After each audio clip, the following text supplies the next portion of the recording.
আমরা অনেকেই ব্রয়লার মুরগির ছোট অবস্থায় মোরগ এবং মুরগি চিনতে পারি না। এটার সহজ একটা পদ্ধতি আছে, যেটা আমি আপনাদেরকে দেখাতে চাচ্ছি। দেখাই, এই যে বাচ্চাটা ধরলাম, আর দেখেন, এই যে বাচ্চা যদি এরকম সোজা থাকে তাহলে বুঝবেন আপনার এটা মোরগ, আর যদি বেঁকা হয় তাহলে এটা হবে মুরগি।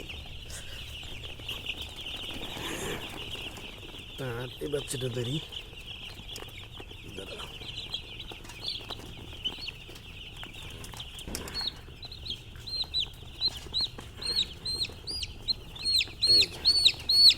এটাও যেটা হচ্ছে মুরগি, দেখছেন কায়ত হয়ে গেছে।